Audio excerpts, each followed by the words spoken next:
at the end of it all. So talk to me about why this title, first of all. What's that black smoke you were looking through? I want to put this over correctly. It is nothing negative. It is just what I have had to go through to get to the level that I am at now, coming from humble beginnings, right? And all that is in the book. But some people don't like people to know where they came from and what they did before, who they played with before, like Law Radio, for example. Like I did all that. So it is just a lot of things I've done in my life, including karate and becoming a 5th-degree black belt. And a lot of things I've done that a lot of people don't know, because I'm not the type of person that goes on Facebook and posts all these little things every day. I'm not that type of person. I'm on Facebook, I'm on all the social media, but I'm not a poster. So I go out and play and perform and do things that people don't even know. You wouldn't see it in the newspaper. Yes, yes. So that book is really my life, not everything, but the things that would have impacted me over the years. And I thought I should share it with the people. Nice. The pros, the cons, the negatives, the positives, everything is in there. As it happens, I flipped to page 16 right away. I don't know why, but it told me, as we earlier mentioned, my brother, mother, and father played in the Salvation Army Band. Correct. And then it goes on with the big caption. It says, play what? why that question in there? Play what means I taught myself to play the trumpet. Whoa. So that's my mom, who was telling me from day one, don't touch the Salvation Army horns. They would bring them home to clean them and so on. And she said, don't touch the people's horns because, and all that's in the book, because I have no money to pay for them. But I would practice every day and try to understand what was going on. And she came home one day, was so excited that I was able to play the C scale, that when she came home and I said, Mommy, I had to tell her, I said, Mommy, you know, I could play the trumpet, I could play C scale. So she does what she said, play what? Nice. Right? And, and then, love the story. Yeah. And then she said, go and bring the trumpet, let me hear. Yes. And she had water in her eyes. She almost cried. You know, but I love that because, again, out of your passion came this. You taught yourself, and then you had to refine it over time, of course, as it goes. Yeah. But you also had the opportunity to play, like, for instance, in Gabby's Battleground Calypso Taint. Yeah. You just turn that page automatically? Listen to me. But you were something. You were always a gem, you know. No, I'm serious. I'm not saying this for the camera. You're always a gem. I mean, I want to say it on the air, because people don't give people credit in this country at all right? Unless it's some political affiliation or something. So I want to say it on air. You were, from the time you came to Radio Fusion, I told Carol Scott, who was the program director, I said, that guy is going to go far. This is not a joke. I appreciate that. But you know, no, you said so, right? Yes. I remember one of my first time, because we were playing Oldie Goldies. We were supposed to be playing Oldie at Pearson, Bowen in the 80s. This man called me up and said, listen. No, I came in the studio. Yes, listen. You know, I was thinking the format. but this to me was Oldie Goldies, but no. How to get into format? Because I was listening to all the stations at the same time in my office. Yes. So if somebody still see your office there.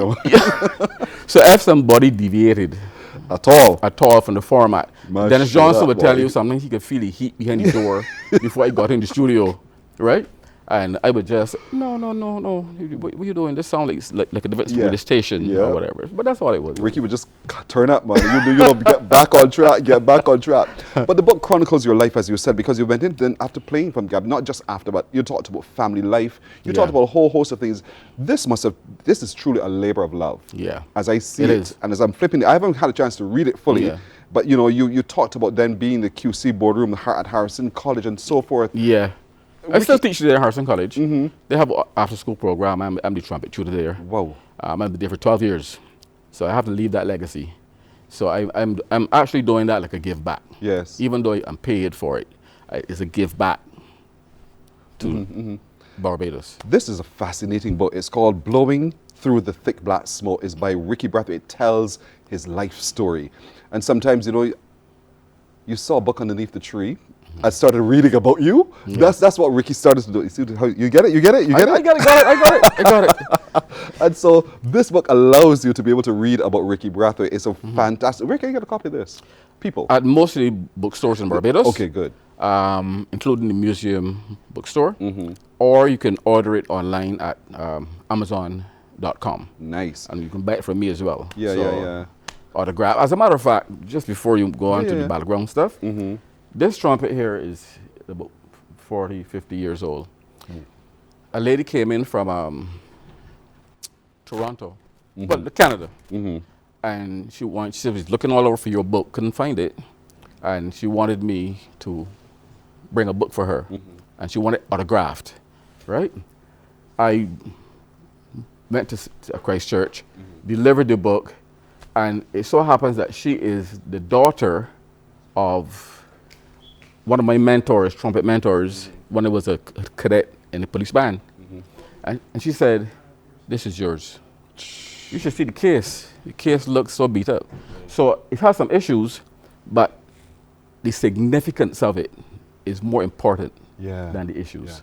Hold your thought, Ricky. Yes, sure. I have more time with you, my friend. I Sure, just no got problem. the best news ever. I can spend more time with Ricky Brathwaite, indeed. The book is called Blowing Through the Thick Black Smoke. It's available locally. It's available on Amazon. And we're going to continue browsing this book and telling the story of Dr. Ricky Brathwaite after this break. Morning, morning, morning. Good morning. Good morning to you. Morning, morning, morning. Good morning. Good morning to you.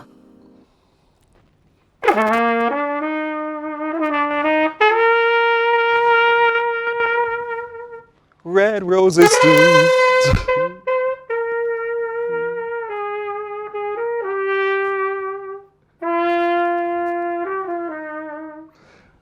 And I think to myself,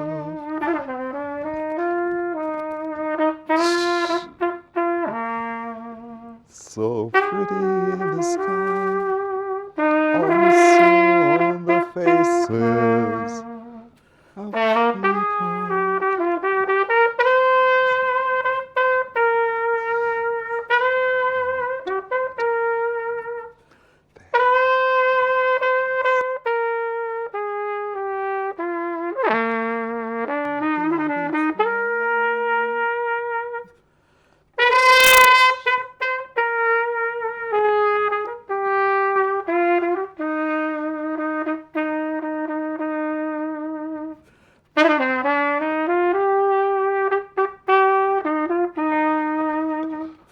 What a wonderful world. All right, all right. Well, even the audience are applauding it right here. Well done, Ricky. What a wonderful world. Louis Armstrong will be so proud of you, man. You had the chance to talk to him. Remember, folks, the book is called Blowing Through the Thick Black Smoke. It tells the story and the journey of the times and the challenges, the successes of Dr. Ricky Brathwaite, who is, as you just saw, our best at trumpet indeed. And so, Ricky, this book is available. I had a viewer from Nevis who raised the question. Yes, yeah, they watch all over the world. I got to order more books now. You got to order more books because there are viewers in the United States or in England, everywhere, who are going to want copies of the book. And they're asking, can they get a Kindle version? Sort of. I'm about to action that this week, where you can actually read the book online. Nice. I can't remember the format, the name, but you can read it online. So sort of, yeah. Good. So Sonia, now you have your answer to your question indeed. And to Norma, you'll have your answer to your question as well coming up. I was looking out there for Sonia, but I didn't realize you talking about Nevis. Talking to Nevis. Talking to Nevis right away. But that shows you, though, the breadth of the audience who know you and love what you do. And the book chronicles all of your journeys because you've gone into places, most of them, gone into places and spaces to play. Yeah. Where's some of the memorable places you've been? King Hussein Palace in Africa. Whoa. With Mighty Arrow. Arrow is the guy that did Feeling Hot, Hot, Hot. That's right. Yeah, and I mean, that was like a fairy tale event. You know, and the king was sitting down like here. You're trying to touch your microphone, eh? Huh? Let me tell you now, Mr. Sorry. Sir, in my studio. All right, you're in charge. You're in charge. You're in charge. Right? Yes. So, playing for the king of Morocco in Africa, in the palace where the pillars are made of gold. I mean, if I had to explain it, Yes, right there. You wouldn't arrow. believe it, right? Yeah. But my finger was already at the page. Oh, Jesus. And as it happens, What's Providence going on happened. this morning? Behave yourself. This is exactly where I am. And so you talked about that, but you also went on and talking about that experience in playing in King Hussein's Palace, Yeah. about the disrespect from Arrow. What happened there? Yeah. What happened is that my wife, who was my girlfriend back then, I had brought her up to New York for 2 weeks. And Arrow calls and want me to go to Africa to play, which would take away 1 week from her vacation with me. So I told Arrow, well, you got to pay for that. He was already paying me well, but you got to not double, but step up on the money for that. So he didn't like it, but he couldn't find anybody else to play like me. So in Africa now, we're up there now, and we finished playing and whatnot, and he knocked on my bedroom door. And I said, come in. Arrow walks in. He said, Ricky, you want your money? I said, oh, that'd be nice. Yes. And he said, look at here, look. And he rolls up the check and throws it on my bed. Oh, no. And I was like, he's probably joking. Yes. But then when he left and I opened the check, I realized it was a check with signatures and everything. So I had to take a kerchief, a wet kerchief, put it over the back, press out, Steam it out, and yes. steam it out, and so on. So when we got back to New York, I thought it was so disrespectful. I'm sorry, I mean, I enjoyed my time with him though. Yes. Right? Yeah, that was unnecessary. It was unnecessary. So we got back to New York now, and his manager calls me up and said, Ricky, Super Bowl. I said, Super Bowl? I'm going to be drinking a bowl of soup shortly. Right? I finished with that, not playing with Arrow anymore. And Wow. that was it. That was Until a couple of months before he died, he called, I was in somebody's office, and he calls and he said, I want my original trumpet player back on tour with me. But I didn't know he was sick. And then 3 months after, I think he was in a wheelchair, then he went blind, and, Yes. he passed away. But I was going to go back and play with him, because that was a little while ago, and you can't hold these things in your heart. Forever, no. Yeah. You talked about performing with U.S. international greats like trumpeter John Faddis. Yeah.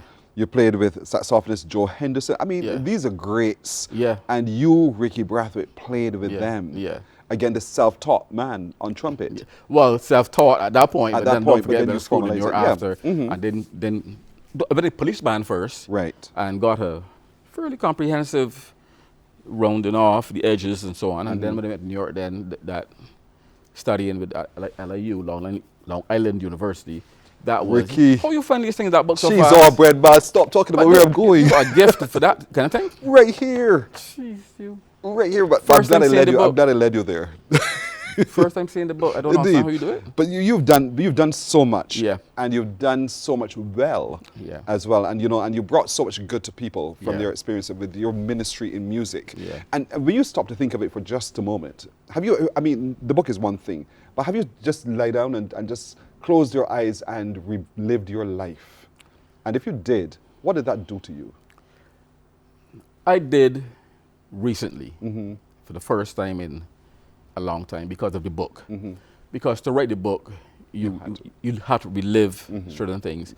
And I sat back, and I want to thank the NCF out as well, because they sponsored the book, right? The business development arm of the NCF took care of the book, so I have to give them some credit, okay? But then I started to reflect, and some water came from my eyes and so on, because I also work at Amman Resorts as a director of entertainment, and I hired like 51 staff between St. Lucia and Barbados, and groomed them, took them off the street then, and give them a steady income when the month comes and so on. So I don't think about it, but in writing the book, certain things came back to me, and I had to relive certain experiences and so on. So, yeah. Ricky, you're phenomenal. You're honestly. But what I love is your humility through all of this. You know, when people see you, they always see that smile. We see the ponytail too. Yeah. But wait a minute. it's still there. It's always been there. And this young man, the photographer here, he has had a ponytail too. And Grantley, his brother, Grantley's on here at the moment at Master Control.